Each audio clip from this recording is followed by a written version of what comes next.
नमस्कार साथियों, मैं पंकज सिंह आप सभी का एक बार फिर से स्वागत करता हूं। दोस्तों, आज हमारा 5 क्वेश्चन की श्रृंखला है और इस 5 क्वेश्चन को अगर कायदे से आप देखते हैं तो कम से कम 50 क्वेश्चन बन जाते हैं।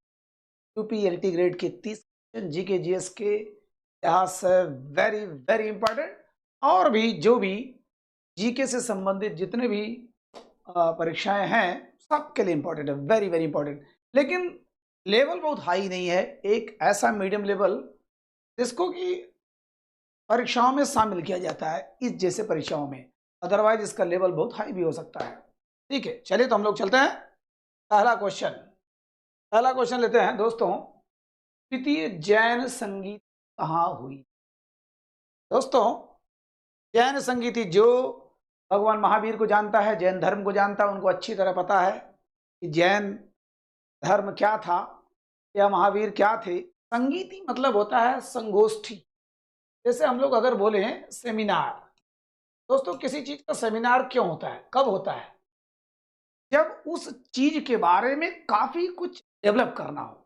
जैसे मान के चलिए हमने जाति प्रथा पर प्रहार करने के लिए कोई सेमिनार बनाया, तो हमको पता है कि कास्टिज्म एक सोशल क्राइम है, तो हमको उसको दूर करने के लिए दुनिया भर के बड़े बड़े विद्वान बुलाएंगे, बड़े बड़े दर्शक बुलाएंगे, सबको बैठाएंगे, अच्छा अच्छा नाटक, ड्रामा, भाषण, प्रतियोगिता, पता नहीं क्या क्या होगा कि उसके बारे में हम जागरूकता फैलाएं और उपाय करें तो सही करने का।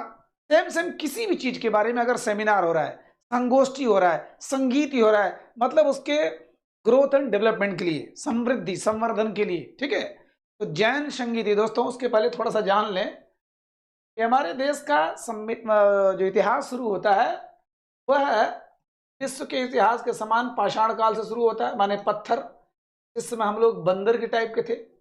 हम लोग जानते हैं पूरा पाषाण काल, मध्य पाषाण काल, नव पाषाण काल, किसी क्वेश्चन में इसको भी लपेटूंगा। तो पाषाण काल में तो हम लोग बंदर की तरह थे, पत्थरों से बिल्कुल अपना काम चलाते थे। उसमें हथियारों के आधार पर बहुत बड़े बड़े पत्थर होते थे, औजार होते थे हमारे, तो हमारे पूरा पाषाण काल। फिर थोड़े और चिकने हुए, थोड़े और छोटे हुए तो मध्य पाषाण काल, थोड़े और खूबसूरत, थोड़े और छोटे हल्के हो गए तो हम लोग नव पाषाण काल, नियोलिथिक एज। उसके बाद हमारा होता है सिंधु घाटी सभ्यता। सिंधु घाटी सभ्यता, जबकि कहानी कुछ और है दोस्तों, लेकिन फिर भी ये जो हमारा भारत है, देखिए ये भारत माता और ये पाकिस्तान, आज का पाकिस्तान, यहाँ पर सिंधु नदी बहती थी। भारत से ये बहते हुए सिंधु नदी पाकिस्तान में होते हुए इधर गिरती है। ये एरिया, ये जितना एरिया है इधर, पूरे सिंधु नदी के एरिया, इसको जहां पर एक सभ्यता डेवलप हुई थी तो हम लोग क्या बोले? सिंधु घाटी सभ्यता। देखिए सिंधु घाटी सभ्यता, ये सिंधु नदी, क्वेश्चन में नदी को देखेंगे हम लोग। तो जो सभ्यता पनपी थी, हालांकि उसकी लिपि तो आज तक नहीं पढ़ी जा सकी कि कैसा क्या भाषा बोलते थे, लेकिन कहा जाता कि बाढ़ आया, मलेरिया आया, आर्यों ने आक्रमण किया, पता नहीं क्या हुआ, सब तहस नहस हो गया। सिंधु घाटी सभ्यता का आपने नाम सुना होगा दोस्तों। आज से लगभग 4 से 4,500 साल पहले की बात है। ठीक है, इसके बाद शुरू होता है वैदिक काल। इसके बाद दोस्तों वैदिक काल जो हमको पढ़ाया जा रहा है, जो कि वैदिक काल बहुत पहले का है। वैदिक काल माने जिस समय ऋग्वेद, सामवेद, यजुर्वेद, अथर्ववेद सब लिखा गया, वेदों का पूर्व वैदिक काल, उत्तर वैदिक काल, ये सब चला। उसके बाद दोस्तों चला ये महाजनपद काल, या ये कहिए धार्मिक पुनर्जागरण काल, माने धर्म का फिर से पुनर्जागरण। वैदिक काल माने सनातन धर्म, माने ब्राह्मण धर्म या हिंदू धर्म, जो भी कहिए। अब यहाँ धार्मिक पुनर्जागरण काल, हाँ, रिलीजियस रहने सा धार्मिक पुनर्जागरण किसने किया?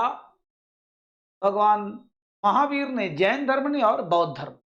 ठीक है, बौद्ध धर्म, ये दोनों आता है। हम लोग पहले पाषाण काल पढ़ते हैं, उसके बाद सिंधु घाटी पढ़ते हैं, ये प्राचीन इतिहास की बात है। उसके बाद वैदिक काल पढ़ते हैं, उसके बाद धार्मिक पुनर्जागरण हम लोग बौद्ध जो जैन धर्म पढ़ते हैं। माने ये ऐसे सीरियल से चला आ रहा है।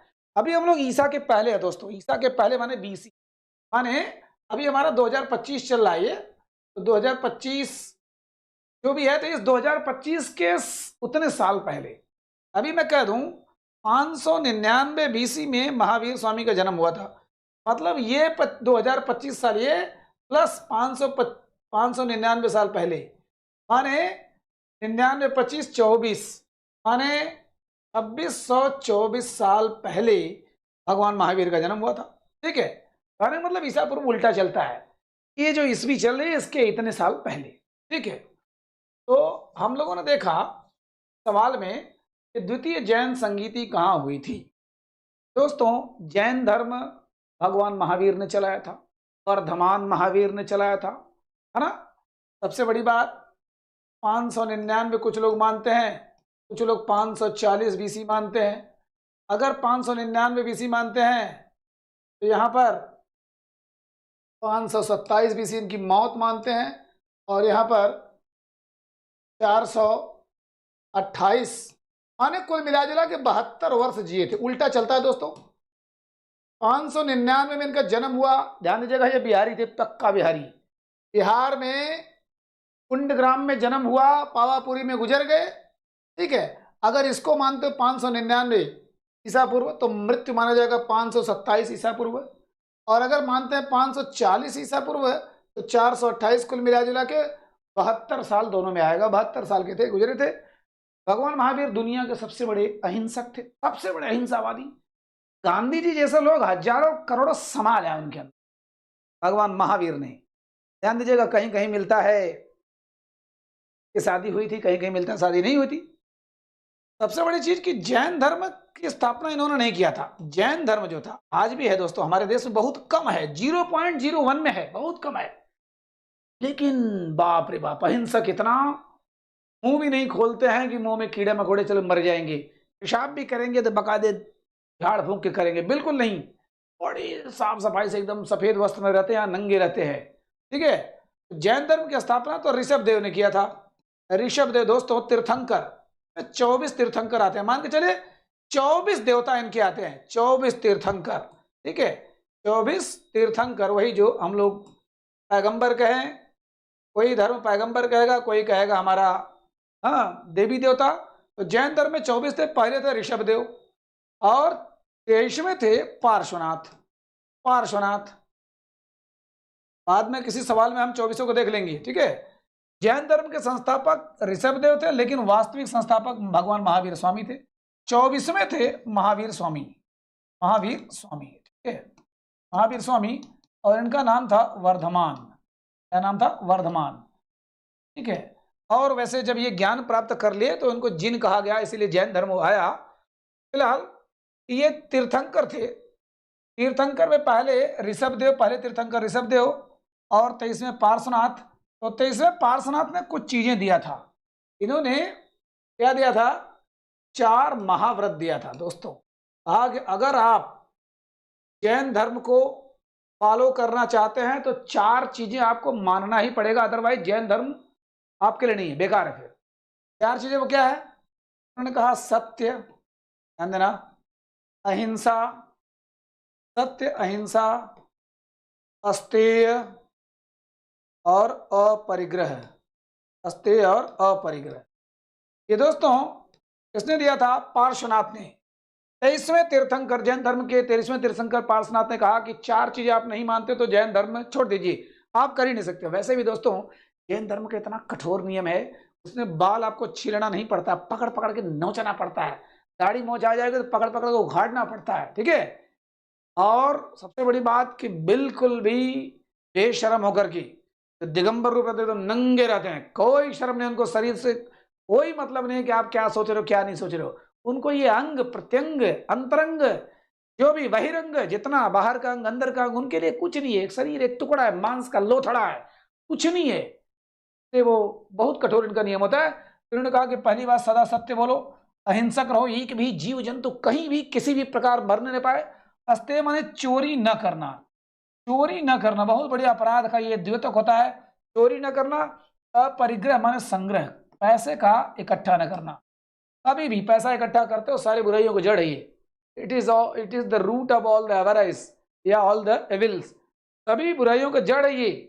तो पैसों का संग्रह न करिए, चोरी न करिए, अहिंसा मनमान करिए, सत्य बोलिए। 4 था। 5वां महावीर स्वामी ने उसमें लगा दिया था ब्रह्मचर्य। ब्रह्मचर्य, इन्होंने कहा था भैया शादी ब्याह करना एकदम एकदम वर्जित है। जैन धर्म में शादी उदी करना बिल्कुल वर्जित है, वर्जित। ठीक है, क्योंकि फिर आप जब मोह माया में पड़ जाएंगे, बीवी बच्चों के चक्कर पड़ जाएंगे, तो समाज को नहीं दे सकते, अपने आप को नहीं दे सकते हो।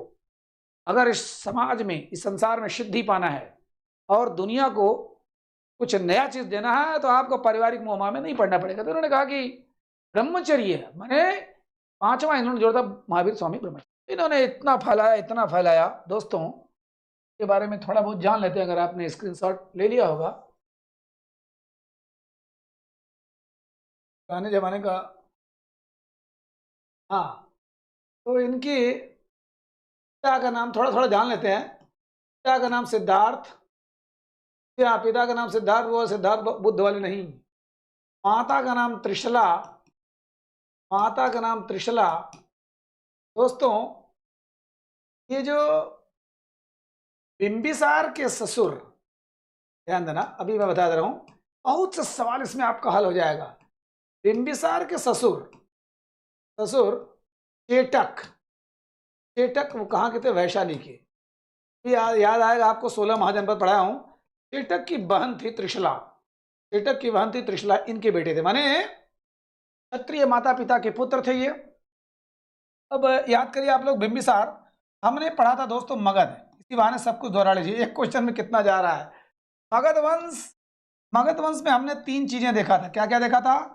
हर्यक वंश, हर्यंक वंश, शिशुनाग वंश, सुनते सुनते याद हो जाएगा, शिशुनाग वंश और नंद वंश। दोस्तों, नंद वंश, ठीक है, हर्यंक वंश, शिशुनाग वंश और नंद वंश। हर्यंक वंश में हमने देखा था पहला राजा बिंबिसार, महान राजा। बिंबिसार का बेटा अजातशत्रु, अजातशत्रु जिसको जयशंकर प्रसाद ने लिखा है, और तीसरा है उदयन, माने जिसने पाटलिपुत्र नगर बसाया था, उदयन। हर्यंक वंश में ये थे राजा बिंबिसार, इनके ससुर थे। अब ये सोचिए, मगध हमने बताया था बिहार में तीन महाजनपद, जो पढ़े हुए हैं एप्लीकेशन पर, यहाँ पूरा क्लासेस पढ़ा हुआ है 16 महाजनपद का। यहाँ था अंग, यहाँ था वैशाली, और ये था मगध। मगध के हमने ये चर्चा कर लिया, और मान लीजिए ये वैशाली है, ये अंग है, ये वैशाली। वैशाली वही आम्रपाली वाला खतरनाक, मैंने उसमें चर्चा किया हुआ है। यहीं के राजा थे कौन? चेटक राजा थे, राजा चेटक थे, और बिंबिसार के ससुर थे। ध्यान दीजिएगा, बिंबिसार यहाँ के राजा थे, इनके ससुर माने इनकी बिटिया से इनका ब्याह हुआ होगा, ठीक है। तो इनके ससुर की बहन थी त्रिशला, त्रिशला के पुत्र थे ये, ठीक है। और कहा जाता है कि प्रथम शिष्य इनके कौन थे? श्यामाली, माने इनके दामाद। इसका मतलब जैन धर्म मानता है कि इनकी शादी हुई थी। श्यामाली, श्यामाली इनके पुत्र थे। और इन्होंने अहिंसा का इतना लंबा सिस्टम कर दिया, गरीब बाप रे बाप। सबसे बड़ी बात, अपने भाई नंदीवर्धन की सहायता लेके 30 वर्ष की आयु में इन्होंने घर छोड़ दिया। इनको सब कुछ लग गया कि सब मिथ्या है, भ्रम है, बेकार है। ध्यान दीजिएगा, गौतम बुद्ध के पहले आए थे दोस्तों, लेकिन ये प्रचलित इसलिए नहीं हो कि बहुत कट्टर, ये सब बहुत कट्टरता, बहुत ज्यादा हिंसा, ये आम जनमानस में सफल नहीं हो सकता। विवेकानंद जी और स्वामी दयानंद सरस्वती एक टक्कर के विद्वान थे, लेकिन आज स्वामी विवेकानंद जी को दुनिया जानती है, बट स्वामी दयानंद सरस्वती को बहुत ही विद्वान लोग जानते हैं। क्यों? क्योंकि स्वामी विवेकानंद जी ने आम भाषा लिया, लोगों की भाषा को लिया, और दयानंद सरस्वती जी ने संस्कृत में बोलना प्रारंभ कर दिया। वो वैदिक भाषा बोलते थे, वो वैदिक व्यवहार करते थे, इसलिए लोग सामान्य जन उनसे कटने लगे, और आज बहुत कम लोग जानते हैं। इसी प्रकार ये बौद्ध धर्म को आज भी बहुत जगह मान्यता है, बट जैन धर्म बहुत कम है। क्यों? क्योंकि कठोर है थोड़ी। वर्ष की आयु में इन्होंने छोड़ा था घर, और 42 वर्ष की आयु में इनको ऋजुपालिका नदी, भी दिमाग में रहेगा, याद रहे चाहे न रहे, लेकिन पक्का आएगा तो आप, जो भी इनका केस हुआ है, जो भी इनका हो रहा है, सब बिहार में हो रहा है। ऋजुपालिका नदी के किनारे इनको ज्ञान प्राप्त। ज्ञान मतलब अहम ब्रह्मास्मि, मैं ही ब्रह्म हूं, मैं क्या हूं, who am I and what am I, क्या मैं हूं, कौन हूं, जान गए, वही ज्ञान होता है। और जब अपने आप को जान जाओगे, सब भ्रम मिट जाएगा, तुम क्या हो, कैसे हो, सब बेकार है, मिथ्या है। तो इन्होंने 30 साल की उम्र में घर छोड़ा, 42 साल की उम्र में इन्होंने ज्ञान प्राप्त किया ऋजुपालिका नदी के किनारे। कुंडग्राम में इनका जन्म हुआ था, पावापुरी में मृत्यु हुई थी दोस्तों। यहाँ बिहार में जन्म लिए, बिहार में मृत्यु हुए, जबकि भगवान बुद्ध हमारे लुम्बिनी वन माने नेपाल में पैदा हुए और मरे कहाँ? कुशीनगर में, कुशीनगर में, ठीक है। ये तो फिलहाल ये सब तो चल रहा था हमारे महावीर स्वामी। देखिए शिशुनाग वंश में ये, और नंद वंश का अंतिम राजा कौन? धनानंद, इसको मार करके चंद्रगुप्त मौर्य चाणक्य ने मौर्य वंश की स्थापना की। बार बार जिक्र आता है, हर्यक वंश, शिशुनाग वंश, नंद वंश, हर्यंक वंश, शिशुनाग वंश और नंद वंश, ठीक है। ये अभी जैन धर्म पूरा मैंने नहीं पढ़ाया, हल्का सा पढ़ा दिया। दूसरी बात कि जैन धर्म के वृद्धि के लिए जब ये गुजर जाते हैं, 540 ईसा पूर्व में जब ये गुजर जाते हैं, तो जैन धर्म की वृद्धि के लिए काफी दिनों बाद, 100-200 साल बाद, पाटलिपुत्र में दोस्तों, पाटलिपुत्र में जैन धर्म की पहली संगीति हुई, पहली सेमिनार, पहली संगीत, ठीक है। पहली संगीति 300 बीसी में हुई, तो ईसा पूर्व में हुई, मतलब लगभग ईस्वी के 300 साल पहले। और ये राजा उस समय कौन थे? चंद्रगुप्त मौर्य थे। और हुआ कहाँ? पाटलिपुत्र में हुआ था, माने पटना में। किसने बसाया था? उदयन ने बसाया था इसको। और यहाँ पर स्थूलभद्र इसके अध्यक्ष थे, बस इतना जान लीजिए। दूसरा वाला जो हुआ बल्लभी में हुआ, ये बल्लभी में हुआ दोस्तों, ये 512 है। बल्लभी गुजरात काठियावाड़, ठीक है, गुजरात काठियावाड़, माने 512 ईस्वी में हुआ, ध्यान दीजिएगा, 512 ईस्वी में। और यहाँ पर इसके अध्यक्ष थे देवर्षि क्षमाश्रमण, कोई मतलब का नहीं है, बस इतना जानिए। हमको पहला ज्यादा याद करना है कि 3री शताब्दी में हुए थे, शताब्दी ईसा पूर्व में हुए थे पहली संगीत। और दूसरी बात कि संरक्षक राजा चंद्रगुप्त मौर्य थे, चंद्रगुप्त मौर्य थे, जी हाँ। और वैसे भी मौर्य लोग जैन धर्म के थे। आपको बता दो दोस्तों इसी बहाने, चंद्रगुप्त मौर्य अपने अंतिम समय में बाकायदे जैन धर्म ग्रहण करके चले गए कर्नाटक के श्रवणबेलगोला। कर्नाटक में श्रवणबेलगोला एक जगह है, श्रवणबेलगोला है या गोलबेला है, आज तक मैं समझ नहीं पाया। श्रवणबेलगोला में चले गए और वहीं पर भगवान महावीर की बहुत बड़ी मूर्ति है, गोमतेश्वर की प्रतिमा, ठीक है, गोमतेश्वर की प्रतिमा। वहां पर वहीं पर वो रहने लगी, माने कर्नाटक में श्रवणबेलगोला में गए। और जैन धर्म की एक खासियत थी, अपने से जो संलेखना पद्धति से जो मौत होती थी, माने अपने से बहुत कठोर खाना छोड़ करके महीना 2 महीना एकदम रिरिक के मरना होता था, उसे हम संलेखना पद्धति बोलते थे। तो जैन धर्म बड़ा कठोर है, किसी आम आदमी बस की बात नहीं है कि फिर नोच ना चलो, जीने का ढंग अलग, मरने का भी ढंग अलग, हर जगह कष्ट ही कष्ट, फिर सुख कहाँ है। तो ये चंद्रगुप्त मौर्य चले गए थे अंतिम समय में कर्नाटक श्रवणबेलगोला में, गोमतेश्वर की मूर्ति, भगवान महावीर की बहुत बड़ी मूर्ति है वहां पर, वहीं पर अंतिम समय उन्होंने त्याग किया था अपना, ठीक है।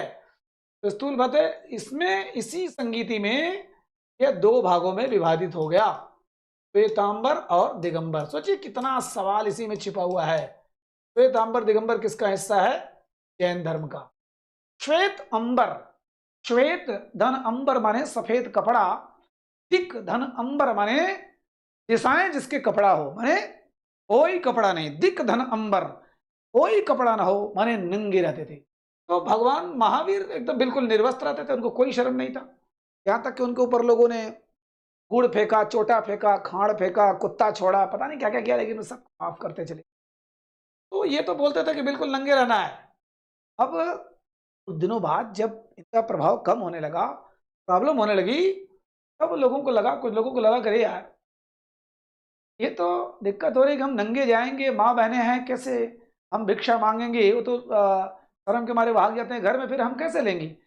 कुछ लोगों ने विद्रोह कर दिया, भाई देखिए, मतलब समझौता किया आपस में कि हम लोग अब कुछ न कुछ सफेद कपड़ा जरूर डालेंगे। उन्होंने कहा कि ना, भगवान महावीर के शिक्षाओं से बिल्कुल परे कुछ भी नहीं होना चाहिए। तो मार झगड़ा हो गया, तनी तना हो गया। उसी में कुछ लोग जो वो कपड़ा पहन के जाने वाले थे उनको श्वेतांबर कहा जाने लगा और इनको दिगंबर कहा जाने लगा। माने पुरानी परंपराओं से जो चिपके हुए थे, उनकी एक सिद्धांत से चिपके हुए थे, उसे हम दिगंबर कहा गया।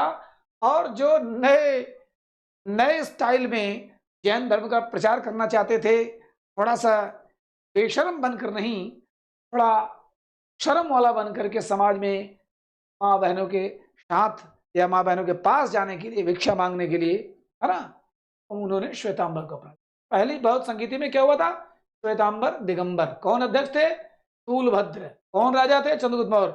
इसका खाली इतना आता है, दूसरी गुजरात के काठियावाड़ में बल्लभी में हुआ था, बल्लभी में हुआ था, ठीक है।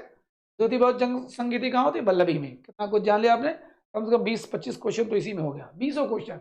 कहाँ जन्म हुआ था, कब मृत्यु हुई थी, कौन पिताजी थे, कौन माताजी थे, तब पहला शिष्य कब था, कब थे, पहला वो कब हुआ, और श्वेतांबर दिगंबर कब हुआ, है ना, और किस पद्धति से मरते थे, संलेखना पद्धति। देखा नहीं होगा अगर आपने संलेखना कि अभी बीच बीच में सवाल आता रहेगा, तो अलग अलग ढंग से आएगा, तो अलग अलग ढंग से इसको सॉल्व करूंगा, ठीक है। कितने साल में कहाँ किस नदी किनारे इनको ज्ञान प्राप्त हुआ? 30 साल में इन्होंने घर छोड़ा था। 42 साल में इनको ज्ञान प्राप्त हुआ। जन्म कहाँ हुआ था?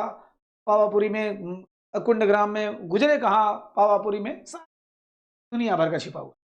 चलिए अब देखते हैं बौद्ध धर्म का अष्टांगिक मार्ग क्या है। दोस्तों, अगर वास्तव में मेरी बात सुन रहे हैं, पढ़ रहे हैं, तो ये मेरी बात मत मानिए। मैं एक सिंपल साधारण आदमी, मान के चलिए कि आपके सबसे बड़े इष्ट देव बोल रहे हैं।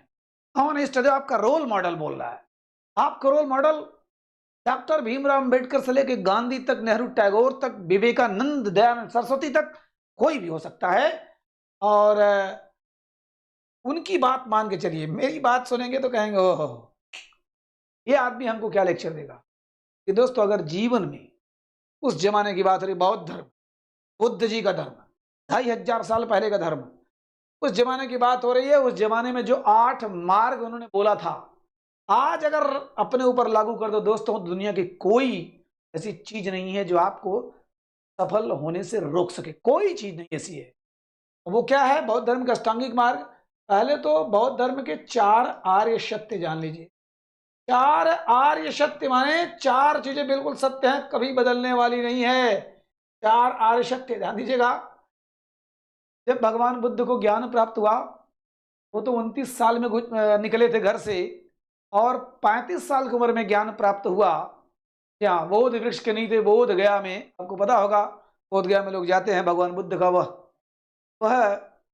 ज्ञान प्राप्त का स्थल है, बोध ही स्थल। हम लोग गए हुए हैं वहां पर। तो वो जब ज्ञान प्राप्त करके जब आते हैं, तो सबसे बड़े 5 मित्र थे जो उनको छोड़कर चले गए थे। ये तो खाना ना खाने लगे। उन्होंने कहा भैया, बिना भोजन किए केवल कष्ट सहना, वो सब कुछ तपस्या भंग हो जाएगा, उससे बढ़िया भोजन वोजन करो। सुजाता ने खीर खिलाया था, उससे 5 लोग नाराज होकर भाग गए थे। लेकिन जब इनको ज्ञान प्राप्त हुआ, जब पहली बार सारनाथ आए, दोस्तों सारनाथ का नाम है ऋषिपत्तनम, ऋषिपत्तनम या मृगदाव। मैं समय बचाने के लिए पूरा लिख सकता था, लेकिन कुछ चीजें ऐसी होती कि याद नहीं होती। ऋषिपत्तनम या मृगदाव सारनाथ का नाम, जो आज सारनाथ है।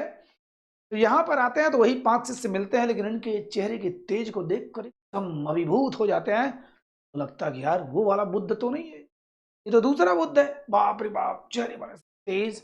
आते हैं 5 शिष्यों को, पहला प्रवचन देते हैं ना, कि पहला प्रवचन अपना कहाँ देते हैं, जिसे हम लोग धर्म चक्र प्रवर्तन बोलते हैं, ठीक है। तो हम लोग क्या बोलते हैं, जो पहला इनका भाषण था सारनाथ में, तो हम लोग बोलते हैं धर्म चक्र प्रवर्तन, इंग्लिश में भी हिंदी में भी, धर्म चक्र प्रवर्तन। जब घर से निकले थे तो उन्होंने कहा गया था, महाविनिष्क्रमण। निष्क्रमण माने निकलना, महाविनिष्क्रमण। जब घर से निकले थे तो कहा गया महाविनिष्क्रमण। जब इनको जब इन्होंने पहला भाषण दिया था धर्म चक्र प्रवर्तन, और जब ये गुजरे थे तो महापरिनिर्वाण। जब महापरिनिर्वाण, जब कुशीनगर में जब ये गुजरे थे तो उसको कहा गया महापरिनिर्वाण, ठीक है। जब ये वहां से बनारस माने सारनाथ में जब ये प्रवचन देकर निकलते तो उन्होंने कहा कि चलो अब एक नए धर्म का शुरुआत हो। पहली बार बनारस की गलियों में निकले थे। एक बहुत बड़ा व्यापारी नगर श्रेष्ठी था, उसका पुत्र यश, पैसा मनमान था, धन ऐश्वर्य सौंदर्य सब कुछ था, लेकिन अंतर्मन दुखी था, संतापित था, बिल्कुल पागल वाली अवस्था थी कि क्या करूंगा ये पैसा लेकर की। सब कुछ डिस्टर्ब था। और उनको पता चला कि बुद्ध जी आ रहे हैं, तो बैठ गए। सबसे पहले उन्हीं के घर गए और जब वो लगे, महाराज हमारे पास सब कुछ है, मेरे पिताजी बनारस के सबसे धनी नगर सृष्टि हैं। तो उन्होंने कहा कि इस संसार में बच्चा दुख ही दुख है, इस संसार में दुख ही दुख है, there is nothing but heap of sorrow, कुछ भी नहीं, केवल दुख है। तो यस बेचारे बहुत ही नैराश्य भाव में बिल्कुल डूब गए। जब हमें देखा बुद्ध जी ने, तो उन्होंने कहा दुख का कारण है जी दोस्तों, दुख का कारण यक्ष प्रश्न है। युधिष्ठिर से यक्ष ने पक्ष किया, दुख का सबसे बड़ा कारण उन्होंने कहा अटैचमेंट, आसक्ति, किसी चीज से लगाव। आपको लगाव है कि आपका यूपीएलटी ग्रेड टीजीटी पीजीटी कुछ निकल जाएगा तभी आपको दुख है। आपको कोई मतलब ही नहीं निकलेगा, मेरा बिंदास जीऊंगा। जिनका नहीं निकला हुआ टीजीटी पीजीटी एलटी क्या वो नहीं जी रहे, तो दुख होगा नहीं। दुख मतलब इतना लगाव, आपने सोचा कि आज पापा हमको 5,000 रुपये देंगे, दिया 50 रुपये, अरे बड़ा तकलीफ होगा। लेकिन आपने आशा ही नहीं लगाया है तो कोई तकलीफ नहीं होगा। जहां पर आशा है वहीं पर दुख है। अटैचमेंट माने आसक्ति, माने लगाव, लगाव ही दुख का कारण है। और दुखी हो गए बेचारे यस। फिर उन्होंने कहा कि दुख का निवारण भी है। तो बाछे खिल गई, मुस्कान आ गया, दुख का निवारण भी है। अब उन्होंने कहा दुख निवारण का अष्टांगिक मार्ग भी है। अष्टांगिक मार्ग, यही चारों चीज बोलते थे, सबको हिला के रख देते थे। पहला बोलते सबको डिस्टर्ब कर देते थे, दूसरे आते आते हाउ डिस्टर्ब करे, मेरे भैया जितना दुख है उसका निवारण भी है, क्या ना करो। Every resolution is present, her resolution present है क्या है। और अष्टांगिक मार्ग माने 8 मार्ग है उस दुख को दूर करने के लिए। तभी जी ने कहा वो 8 मार्ग क्या है, मैं अब भी फॉलो करूंगा। अष्टांगिक मार्ग में से देखिए, पहला हमारा था सम्यक दृष्टि। दोस्तों सम्यक दृष्टि आ जाएगा, सम्यक, अब मैं सम्यक बार बार नहीं लिखूंगा, सम्यक संकल्प। देखिए कैसे याद करवाता हूं, सम्यक वाणी, सम्यक वाणी, सम्यक कर्म या कर्मांत कर्म, फिर सम्यक आजीव, आजीव, फिर सम्यक व्यायाम, फिर सम्यक स्मृति, सम्यक स्मृति, फिर सम्यक समाधि। अगर मैं याद करता दोस्तों कभी नहीं याद होता, दिमाग में रखिएगा कैसे मैंने बोला है। अब ये 8 चीज आप अपने ऊपर लागू करिए। आपको यूपीएलटी ग्रेड निकालना है, TGT PGT, Rajasthan PTI, Haryana Punjab, जो भी करना हो, ये 8 चीज दोस्तों आज से अगर लागू करते हैं तो आप सफल होने से कोई नहीं रोक सकता। मैं नहीं बोल रहा हूं, बुद्ध जी बोल रहे हैं, एपीजे अब्दुल कलाम बोल रहे हैं, विवेकानंद बोल रहे हैं, और बड़े बड़े लोग बोल रहे हैं। सम्यक दृष्टि, पहले अपना विजन क्लियर करिए। सम्यक, सम्यक माने उचित, प्रॉपर विजन होना चाहिए। करना क्या चाह रहे हो, दम है कि नहीं है, लग गए, माँ बाप ने कहा पिल पड़े। सम्यक दृष्टि पर हमारे विजन होना चाहिए, हम करना क्या चाहते हैं।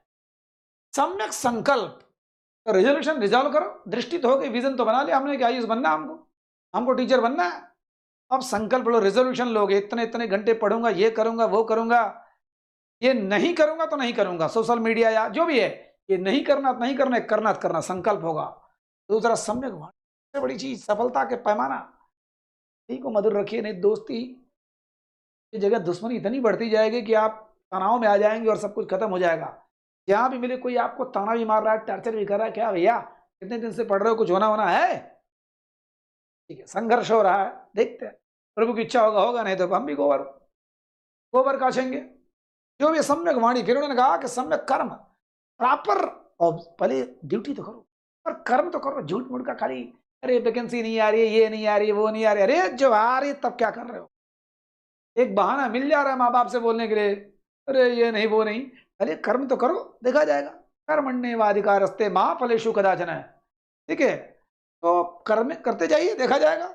आजीव, जब आप कर्म करते हैं तो आजीव माने नौकरी मिलना तय, आजीविका, नौकरी मिलना तय है। जब नौकरी मिलेगी तो आप पक्का है डांट ढोई करेंगे, खाएंगे पिएंगे, ऊट पटांग फिक्र फिक्र करेंगे, तो आपको व्यायाम करना होगा, दिक्कत होगी। और जब व्यायाम करते हैं आप, फिजिकल एजुकेशन, व्यायाम करते तो आपकी स्मृति मेमोरी जबरदस्त होती है, और जब मेमोरी जब जागृत हो गई कि मैं कौन हूं, तब तक मरने की नौबत आ गई, समाधि लीन। चलो रे डोली उठाओ, कहाँ पिया मिलन की रुत आई। माने जो ही हम देखिए पहले क्या किया, सम्यक दृष्टि, सम्यक संकल्प, सम्यक वाणी, वाणी सुधारा, फिर सम्यक कर्म किया, कर्म किया तो नौकरी सम्यक आजीव, नौकरी किया तो दिक्कत हुई तो सम्यक व्यायाम, व्यायाम किया तो सम्यक स्मृति मेमोरी, फिर स्मृति हुई तो सम्यक समाधि, याददाश्त जहां आई, जहां अपने बारे में कुछ एहसास हुआ तहां आप निकल लिए। विवेकानंद जी को कहा था परमहंस जी ने, जिस दिन वो अपने आप को जान लेगा फ्री कर जाएगा, है ना। चलिए 2 सवाल में पता नहीं कितने कितने चीज हो गए। बौद्ध धर्म के अष्टांगिक मार्ग है, ठीक है। बौद्ध धर्म की 2 शाखा थे दोस्तों, हीनयान और महायान। चलिए अच्छा आगे देखते हैं हम लोग, आगे प्रश्नों में शायद होगा। इस बौद्ध संगीति लीजिए, अब बौद्ध धर्म को भी बढ़ाने के लिए बौद्ध संगीति की जरूरत पड़ेगी। कि बुद्ध जी हमेशा नहीं थे, बुद्ध जी के मरने के बाद, महापरिनिर्वाण के बाद कोई तो होगा, तभी तो होगा, कोई राजा होगा जो पसंद करता होगा बुद्ध जी को, बौद्ध धर्म को पसंद करता होगा। ध्यान दीजिएगा, बौद्ध धर्म ने रौंद दिया था सबको, सारे संसार को रौंद दिया था। सनातन धर्म में जो थोड़ी बुराइयां थी, थोड़ी छुआछूत पाखंड जो बीच में व्याप्त हो गया था, कुछ लोगों की मुट्ठी भर की वजह से सभी लोग बदनाम हो रहे थे, तो इन्होंने देखा बस किसी को हटाओ सब हमारे, उन्होंने छुआछूत खत्म कर दिया, जात पात खत्म कर दिया, आओ सब लोग आओ हमारी तरफ आओ और मिल जाओ। अरे बाप रे बाप, ऐसा बौद्ध धर्म का ऐसा सिस्टम चला, सब एकदम तहस नहस हो गया। जान लीजिए सनातन धर्म, हिंदू धर्म जिसको बोलते हैं, एकदम खत्म के कगार पे था। इतना जोरों से का तुषारापात हुआ सनातन पर, क्यों? क्योंकि उसमें कुछ कमियां आ गई थी। उसको वृद्धि उनके मरने के बाद 4 बौद्ध संगीति हुई थी दोस्तों, 4 बौद्ध संगीति। विभाजन हीनयान तथा महायान में हुआ, ये चौथे में हुआ, हीनयान और महायान। वही बात फिर से, हीनयान और महायान माने, हीन माने हम लोग बोलते हैं ना कि हीन थोड़ा निचला स्तर, माने बुद्ध जी के विचारों से बिल्कुल मानने वाले। 2 लोगों में आपस में फिर हो गया लफड़ा झपड़ी, कहा भैया बौद्ध धर्म एकदम अब खत्म होता जा रहा है, बर्बाद होता जा रहा है, थोड़ा बहुत टिम टाम करिए नहीं तो गड़बड़ा जाएगा। कहा नहीं भैया, जो चीज है, इन्होंने कहा कि अब हम लोग, बुद्ध जी ने कहा था कि हमको देवता मत बनाना, मैं इंसान हूं, मैं शुद्धोधन का पुत्र हूं, कपिल वस्तु के शाक्य क्षत्रियों के मैं औलाद हूं, मैं कोई देवी देवता नहीं हूं, मुझे देवता मत बनाना, नहीं फिर से सनातन धर्म वाले मिला ले जाएंगे, खत्म हो जाओगे। लेकिन नहीं, इन्होंने कहा कि यार थोड़ा देवी देवता बनाए, मूर्ति सूर्ति बनाए, थोड़ा पूजा पाठ हो, थोड़ा भावकाल बने, तब जाके थोड़ा और प्रचार प्रसार होगा, नहीं तो खत्म हो जाएंगे हम लोग। उसी में थोड़ा कहा सुनी हुई, थोड़ा टूटा हुआ, बाद में अलग हो गई, जबकि इसकी शुरुआत यहीं पर हो चुकी थी।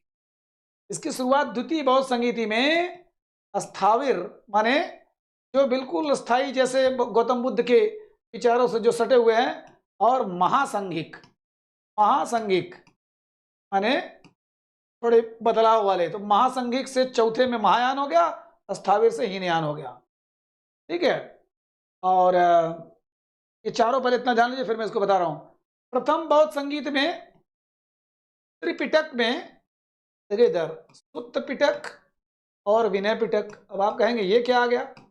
दोस्तों अगर बौद्ध धर्म को मानते हैं, आजकल अंबेडकर जी के नाम पर सब लोग बड़ा बौद्ध धर्म करते हैं, बड़ा बढ़िया, ये वो ठीक है, अपनी जगह है, बढ़िया खराब क्या है वो नहीं पता। जो उससे प्यार करता है, जो किसी भी धर्म के अंदर घुसता है, तो उसको सब कुछ अच्छा लगता है। झूठ मूठ का किसी के कहने पर खाली चलते हो, तो जिस बंदे ने सुत्त पिटक का एक लाइन नहीं पढ़ा, उसको बौद्ध धर्म का जानकार या बौद्ध धर्म का प्रेमी होने का कोई टैग दे ही नहीं सकता है। सुत्त पिटक इसका इंसाइक्लोपीडिया है, ध्यान दीजिएगा दोस्तों। इंसाइक्लोपीडिया माने विश्वकोश, इंसाइक्लोपीडिया है, विश्वकोश माने गौतम बुद्ध का विश्वकोश किसे बोलते हैं? सुत्त पिटक को।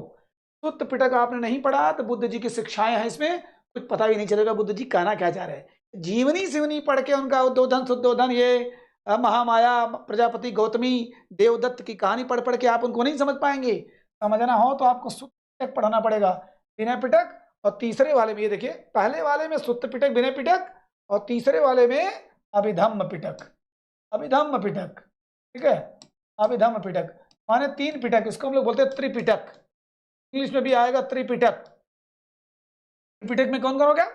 सुत्त पिटक, विनय पिटक, अभिधम्म पिटक। सुत्त पिटक, विनय पिटक, अभिधम्म पिटक, त्रिपिटक, ठीक है। तो कहने का मतलब पहले वाले में सुत्त पिटक विनय पिटक आया, दूसरे वाले में स्थाविर और महासंगिक आया, तीसरे वाले में अभिधम्म पिटक आया, चौथे वाले में हीनयान और महायान आया। हीनयान माने बुद्ध जी के विचारों से बिल्कुल सटे हुए लोग, जो देवता नहीं बनाना चाहते थे उनको, और महायान माने जो उनको देवी देवता बनाकर, मूर्ति बनाकर उनको पूजना चाहते थे, ठीक है। आधुनिक जमाने के स्टाइल में एआई वर्जन में लेके आना चाहते थे वो, है ना, आर्टिफिशियल इंटेलिजेंस के। चलिए ये नोट करते जाइएगा, टेढ़ा है। जिन्होंने पढ़ा हुआ है, हमारे बच्चे जो है तो उनको सब कुछ पता है, सब बिल्कुल भर्राटा है। लेकिन जो फर्स्ट टाइम पढ़ रहे हो या थोड़ा बहुत रफ वे में पढ़ रहे हैं, कायदे से याद हो जाएगा। प्रथम बौद्ध संगीति दोस्तों 483 बीसी हुआ था, दूसरा वाला 383 हुआ था, ठीक है। तीसरा वाला लगभग 250 मान लीजिए, 243 44 ऐसे आता है, ये ईस्वी में हुआ था। और चौथा ये प्रथम शताब्दी ईस्वी में नहीं, ईसापुर में, ये भी ईसापुर में, जी हाँ, क्योंकि ये अशोक के काल में था। अशोक तो ईस्वी में नहीं थे, ईसापुर में ही थे। अब देखिए 483 बीसी माने आज 2025, इसको निकाल दीजिए, और 483 माने लगभग 2500 साल पहले। तो समय राजा कौन थे दोस्तों? ये थे अजातशत्रु, वही हरियंक वाला अजातशत्रु राजा थे। इनके संरक्षण में प्रथम बौद्ध संगीति हुआ, प्रथम बौद्ध सेमिनार हुआ। ये इनके समय में कालाशोक, दोस्तों यह कालाशोक शिशुनाग वंश का था। कालाशोक शिशुनाग वंश, अभी जो मैंने बताया था, हर्यक वंश, शिशुनाग वंश, नंद वंश, हर्यक वंश, शिशुनाग वंश, नंद वंश। तो कालाशोक ये था। और ये था सम्राट अशोक के काल में, तीसरा वाला सम्राट अशोक के काल में। और ये चौथा कनिष्क के काल में, कुषाण वंश का राजा कनिष्क। ये 4 राजाओं के संरक्षण में कोई न कोई राजा बोलता था ना कि भैया करो, हम हैं तुम्हारे साथ, डोंट वरी, हम हैं तुम्हारे साथ। तो ऐसे ऐसे लोगों के काल में हुआ कालाशोक, अजातशत्रु, ठीक है, अशोक, अजातशत्रु, कालाशोक, अशोक, कनिष्क। अब इस समय अध्यक्ष कौन थे? ये तो राजा थे ना, बैठ कर वहां पर, हाँ, यहां पर महाकश्यप एक मान लीजिए ये गुरु थे, महाकश्यप। दूसरे में साबक मीर, दोस्तों इसी में कम से कम 20 सवाल तैयार हो रहा है। तीसरे में मोग्गलिपुत्र तिस्स, जो पहली बार पढ़ेंगे कहेंगे रे बाप रे बाप, मोग्गलिपुत्र तिस्स। और चौथे में वसुमित्र और अश्वघोष, वसुमित्र और अश्वघोष, ठीक है।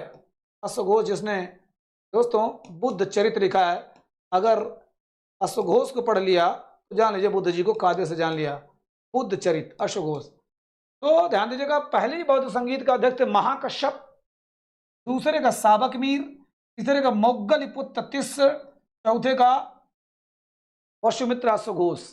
इसमें क्या हुआ था अभी हमने देखा, क्या देखा? सुत्त पिटक और अभिधम्म पिटक, सुत्त पिटक, अभिधम्म पिटक। इसमें क्या हुआ? महासंगिक और सुत्त पिटक, अभिधम्म पिटक में क्या बोलते हैं,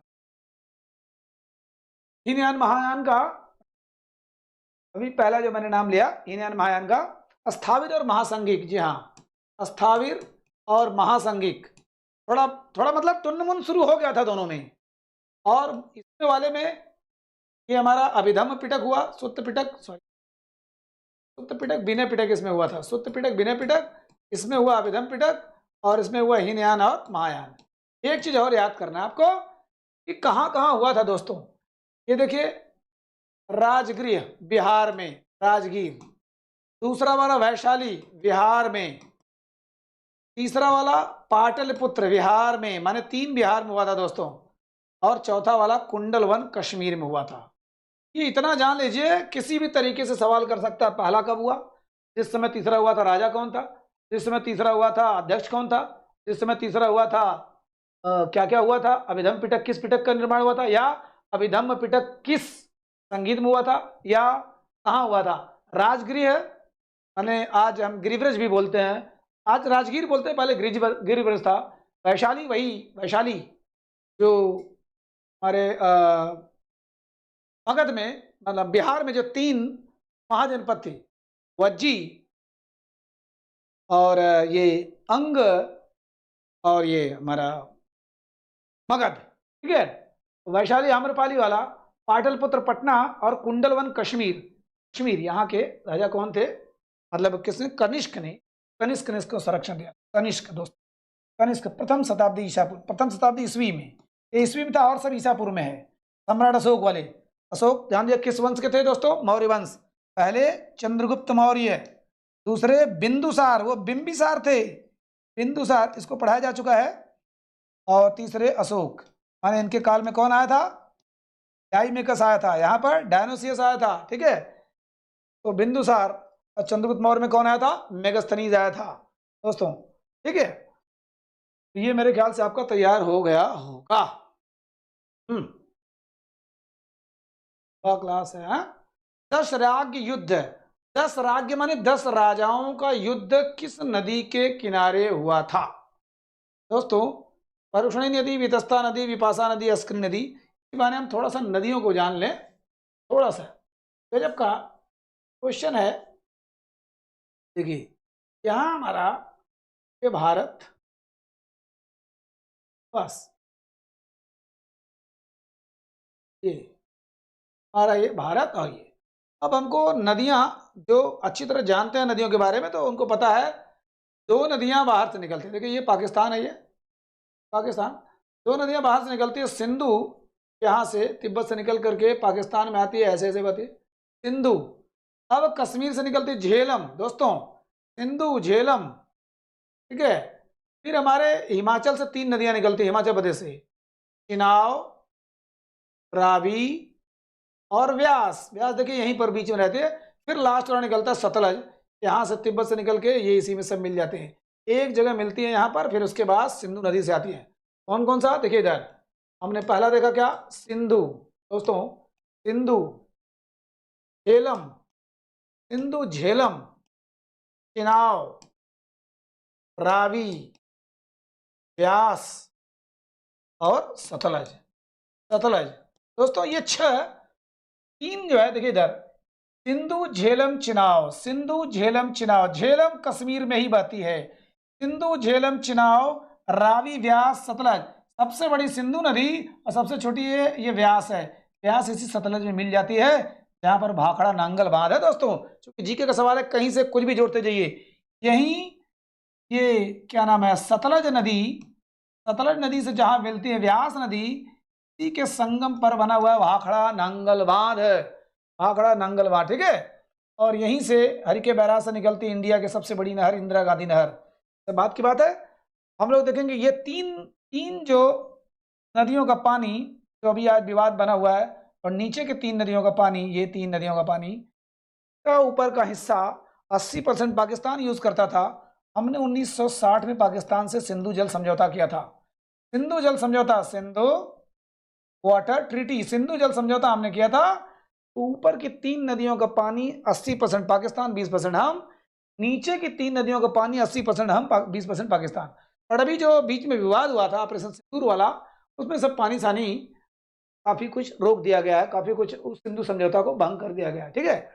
तो छोड़िए, जाने दीजिए। तो ये 6 नदियां प्राचीन नदियां, बहुत पहले से नदियां हैं। इसका 6 का प्राचीन नाम अलग अलग है। सिंधु का तो मान लो सिंधु है, झेलम का वितस्ता नदी, वितस्ता नदी, चिनाव का अश्किनी, चिनाव का अस्किनी, रावी का परशुनी, रावी का परशुनी नदी, व्यास का विपाशा, व्यास का विपाशा, और सतलज का शतुद्री, सतलज का शतुद्री। तो ये कहा गया है कि 10 राग युद्ध किस नदी किनारे हुआ था, तो यह परुषणी नदी के किनारे हुआ था, माने रावी नदी के किनारे। अब आप कहेंगे ये है क्या, ये दसराग युद्ध? हमने तो इसके बारे में कभी सुना ही नहीं, खास करके फिजिकल एजुकेशन वाले तो बिल्कुल नहीं सुने होंगे।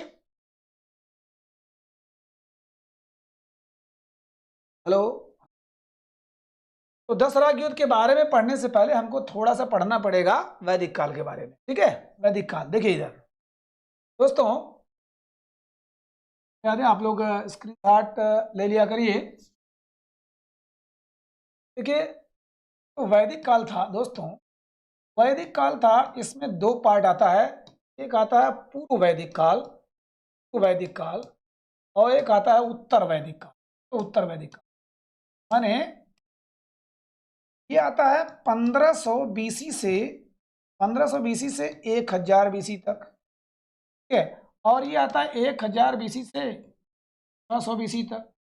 माने यहीं पर 1000 में सोचिए, 1000 में लोहा का मिलना उसने बांट दिया पूर्व वैदिक काल उत्तर वैदिक काल। तो पूर्व वैदिक काल में सिर्फ ऋग्वेद रचा गया था, सिर्फ ऋग्वेद, और इसमें तीनों वेद रचा गया। माने इतने साल पहले ऋग्वेद क्यों रचा गया था? इसमें यजुर्वेद, सामवेद और अथर्ववेद, यजुर्वेद, सामवेद और अथर्ववेद रचा गया था, ठीक है। तो दोस्तों ऋग्वेद, चारों वेद के बारे में थोड़ा जान लेते हैं। ऋग्वेद पहले जानते हैं, ऋग्वेद ऋचाओं का, इसमें ऋचाएं हैं, पद्य में है बिल्कुल। इसमें है क्या, जैसे हम कोई यज्ञ करने जा रहे हैं, कोई अनुष्ठान करने जा रहे हैं, उसमें पहले देवताओं की स्तुति करते हैं, स्तुति करते हैं, हे प्रभु, हे माता, हे पिता, हे ब्रह्मा, हे विष्णु, हे महेश, कम से कम इस यज्ञ को सफल बनाइए, ये करिए वो करिए। तो देवताओं को स्तुति करते हैं, वो है ऋग्वेद में। यजुर्वेद नाम से स्पष्ट है, यजु माने यज्ञ, यज्ञ का विधि विधान है। ऐसे यज्ञ ओम ह्रीं क्लीं चामुंडाय विच्चाय नमः, ये तो हम लोग भूत प्रेत वाला जानते हैं। पर जो कहते हैं ना द्विवेदी होते हैं, द्विवेदी जी जो ओरिजिनल द्विवेदी, उनको कहते हैं दो वेदों का ज्ञाता, कम से कम यजुर्वेद को जो जानते हैं वही यज्ञ करवा सकते हैं बढ़िया से। यज्ञ के जो विधि विधान जितने होते हैं, जितना उसमें ये वो अच्छत पच्छत क्या क्या कुल बनाया जाता है, सारा गुड़ागुड़ी उसमें। सामवेद में संगीत है दोस्तों, यहीं से संगीत का निर्माण हुआ है। नटराज की मूर्ति आपने देखा होगा। और अथर्ववेद में हम जैसे लोगों के लिए है, टोना टटका भूत प्रेत शादी विवाह ये वो ऊट पटांग जितनी चीजें सब अथर्ववेद में है। तो हमको देखना है ऋग्वेद चूंकि हमारे जिंदगी का आधार है दोस्तों। हमारे स्वामी दयानंद सरस्वती हो या दुनिया के बड़े बड़े विद्वान हो, वेदों को अपना आधार बनाते हैं। मैक्स मुलर जैसा विद्वान, विदेशी विद्वान, बड़े बड़े लोग वो ऋग्वेद को तो बाप रे बाप, उपनिषद और ऋग्वेद को तो सब कुछ मानते हैं। ऋग्वेद दोस्तों जब आप ऋग्वेद पढ़ने जाएंगे तो उसमें 10 चैप्टर है, उसको हम लोग बोलते हैं 10 मंडल।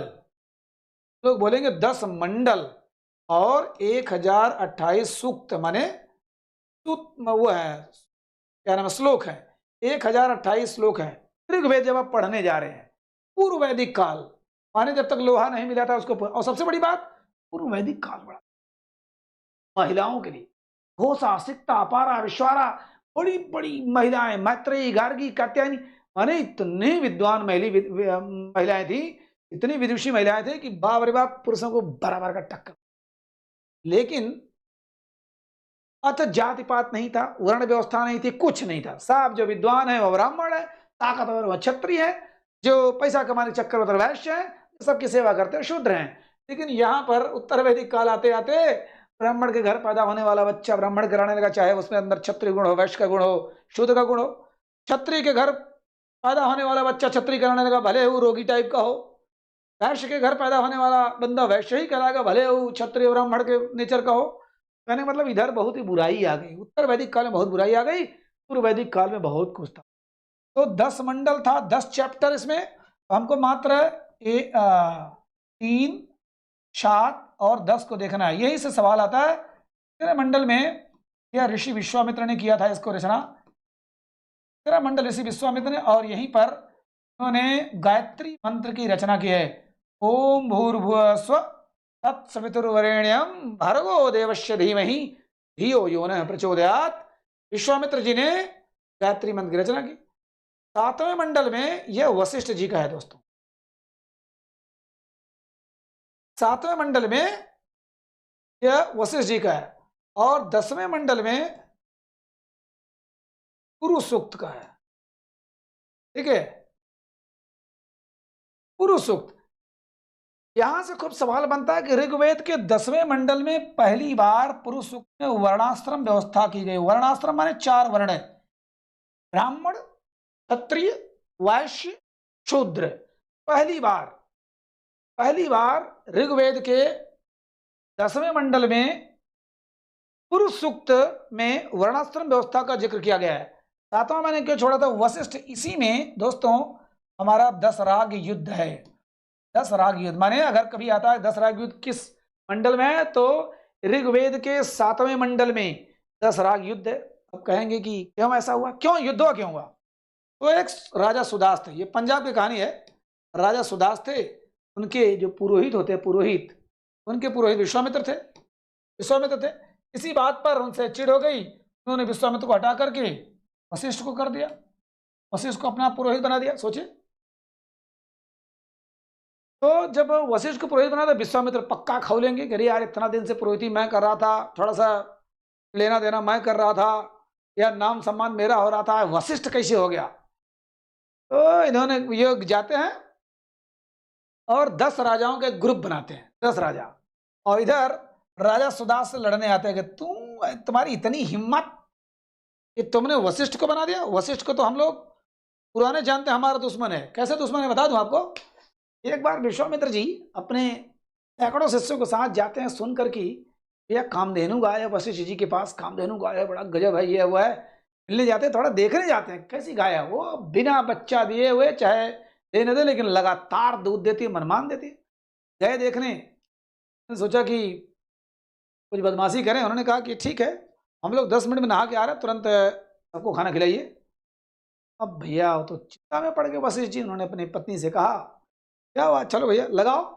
अब गाय माता होते ही अपने आप शुरू हो गई। तो इतना दूध इतने जल्दी, मतलब 10-20 मिनट में जब तक नहा के आते तब तक ये खौल खाल के फिर बना के मस्त एकदम खिला पिला के टंच एकदम। गरीब बाप रे बाप, विश्वामित्र तो पगला गए, कहे मुझे गाय चाहिए। कहे सवाल नहीं उठा, कहे मुझे गाय चाहिए।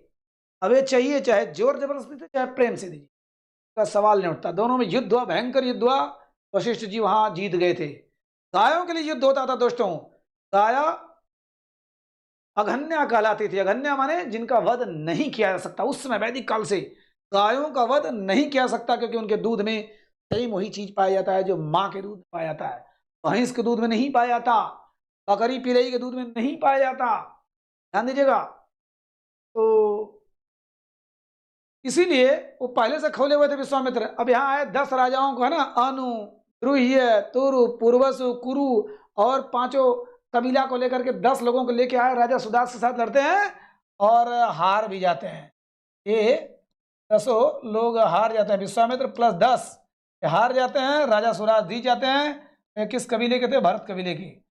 भरत कबीले के राजा थे ये। भरत कबीले पेपर में आएगा कैसे?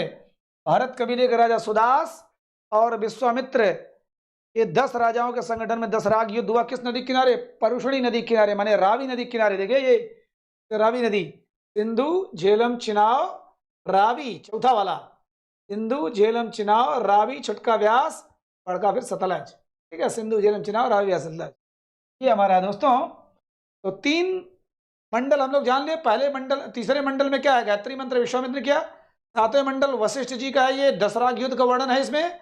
और 10वें मंडल पुरुष सूक्त है, माने पुरुष सूक्त माने सुक्तियां माने श्लोक, उसमें वर्णाश्रम व्यवस्था का पहली बार जिक्र आता है। ब्राह्मण, क्षत्रिय, वैश्य, शूद्र, ये सब आता है। ठीक है। और आज का लास्ट क्वेश्चन दोस्तों, तो वेद का कोई भी आरण्यक नहीं है। तो आरण्यक माने होता है जंगल, आरण्यक माने जंगल में लिखा गया। अब जान लीजिए, अगर वेद लिखा आपको समझ में नहीं आया, कठिन ध्रुव है, शुद्ध प्योर संस्कृत में है, आज भी कोई इसमें कमी नहीं निकाल सकता है। वेद को पढ़ने के लिए हमने उसका सरल भाषा सरलीकरण किया, ब्राह्मण ग्रंथ। ऐसे सरलीकरण करते गए हर जगह। उसके बाद आरण्यक भी आया, उपनिषद आया, सब सरलीकरण है दोस्तों। आरण्यक, उपनिषद, आरण्यक माने जंगलों में लिखा जाने वाला, इसका है अथर्ववेद का कोई भी आरण्यक नहीं है। आरण्यक के बाद में इस पर चर्चा करेंगे। हाँ, एक चीज जिसका सबसे ज्यादा सवाल आता है वो जान लीजिए, ऋग्वेद का ब्राह्मण ग्रंथ क्या है? ब्राह्मण ग्रंथ माने ऋग्वेद का सरलीकरण क्या है? अगर हमको ऋग्वेद समझ में नहीं आता है तो हम क्या चीज पढ़ें कि हमको याद हो जाए, थोड़ा और आसानी से याद हो जाए। क्या है? ऐतरेय और कौशितकी। पहली बार जो पढ़े होंगे वो तो कहेंगे सबका नाम याद करते करते मर जाएंगे। ऐतरेय कौशितकी, यजुर्वेद के दो शाखा दोस्तों, दो शाखा, कृष्ण यजुर्वेद और शुक्ल यजुर्वेद। ठीक है, शुक्ल यजुर्वेद के ब्राह्मण ग्रंथ का नाम शतपथ और कृष्ण का तैत्तरीय। तो अगर याद न आता तो ऐसे करिए, शुक्ल माने सफेद, शत माने सही, सैकड़ा माने सफेद, वैसे भी सही का परिचायक होता है। तो शुक्ल यजुर्वेद का ब्राह्मण ग्रंथ क्या है? शतपथ, और कृष्ण काले का तैत्तरीय। तैत्तरीय, ठीक है, तैत्तरीय, शतपथ तैत्तरीय किसका है? ये यजुर्वेद का। सामवेद का है पंचविश। सामवेद का ब्राह्मण ग्रंथ क्या है? पंचविश। और अथर्ववेद का गोपथ, माने इसका दो है, उसका दो दो है, इसका एक है, इसका एक है, इसका दो दो है। ऋग्वेद का ऐत्रेय कौशितकी। यजुर्वेद का, ऋग्वेद को बोलने वाले को क्या बोलते हैं? होत्री। ऋग्वेद होत्री, ब्रह्म उद्गाता। सामवेद को उद्गाता जो गाते हैं खूब बखत। मिस्टेक हो रही है मुझे।